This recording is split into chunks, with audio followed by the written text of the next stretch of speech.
Welcome to episode 9 of the GrowthStart Insights podcast. I'm your host, Bernard Lewitz. Please subscribe if you're on YouTube or if you're listening on any of the podcast channels. We'll really appreciate it. In this episode, we're going to be discussing how to make money online. Let's jump into it.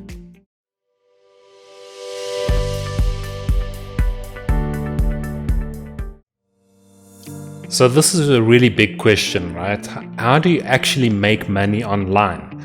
What are the things that you need to do? What are the things that you need? What are the tools? What are the software? What exactly does it take to make money online? Now, there's a couple of key things that will actually go into this entire process, and together it works as an automated system that generates revenue over time and 24 hours a day. Now that's fantastic. Being able to sleep and actually still having your business run in the background, automated. Now the great thing is that with technology, we can automate our entire business, from generating leads to the actual sale and the processing of the sale and fulfilling the order even. So the first thing that we are going to need is a market.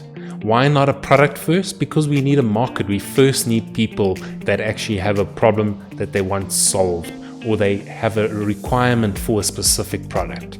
Once we've identified the market, we can then know what product will fulfill that problem and solve that problem for that ideal customer. Once we've got the product, we'll need to attract those customers. So a couple of ways that we can do that is by doing content marketing. We can write articles that will eventually rank on Google about how to solve that problem, and then a link in that article to our product. We can do YouTube videos and provide helpful and insightful content to that person, and then put a call to action in place to our product. We can do paid advertising and do maybe a search ad, or we can do product ads or display ads or video ads, or there's countless different kinds of ads that you can make use of. But once you know who you're going to sell to, what you're going to sell, and what the key reason that person wants to buy that product, all those things will come easier. You'll know what that person is looking for, how they identify with that product, what problem they want to be solved. The big thing that you will also need is a platform to sell your product on. Now that will be, obviously in this case, in an online business, a website.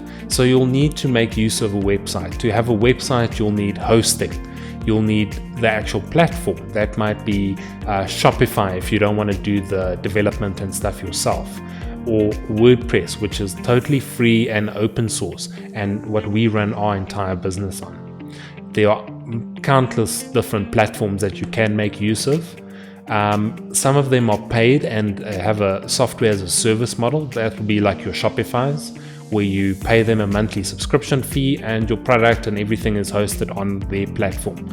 If you choose WordPress, you'll have the hosting account with the third party, but you will be in charge and have total control about that software, what plugins you use, and where the data is stored and captured, and how you can make use of that data. Another important thing is the legal requirements. Now, if you sell anything, we have to deal with the Consumer Protection Act to make sure that we provide actual value to that customers. We cannot scam someone. That is very unethical. Don't do it. We want to provide value and actually get value in return by providing that value. We'll also have to think about things like taxes. We have to comply with SARS, so that means we have to pay income tax on any income that we do generate, and make sure that we are compliant in all those aspects.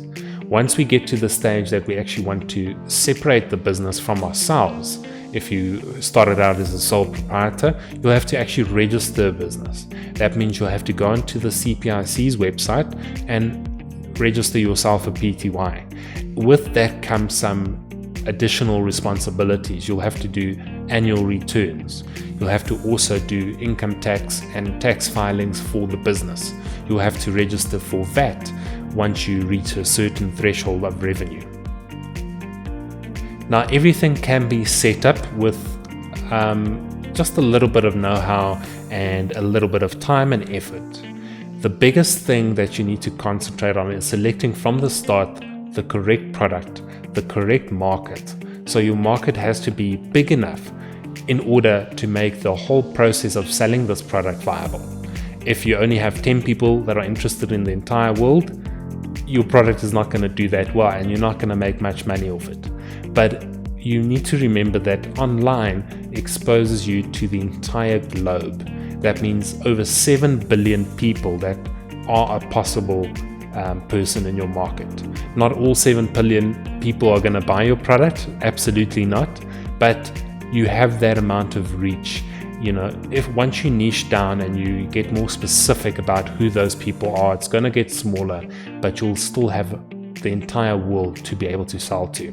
Especially if it's a digital product, you are not limited by where you can ship that product to or what fulfillment centers are available to you. Now, the most difficult thing is actually reaching that potential customer, gaining interest and desire for your product.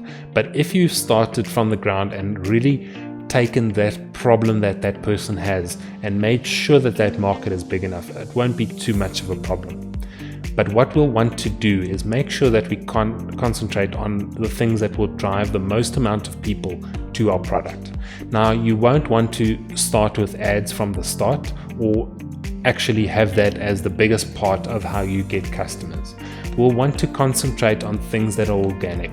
So writing articles on your website that eventually rank in Google, fantastic way, because it doesn't cost you anything in the long run. Also, making YouTube videos. It will take your time to actually create the video, but it won't cost money to have it hosted on YouTube. It's totally free. And all this content that you put out there will eventually rank on Google, rank on YouTube, and drive people that are interested and are looking for that problem to be solved to your website. Now, on your website, you want to make sure that it is clear what value your product is providing, what results your customer will see from using your product, and how that product solves their problem. If you make that messaging clear, it's going to increase the amount of people that are already interested to actually convert them into a sale. Thank you for watching this video. Please subscribe to see more content like this. Thank you and take care.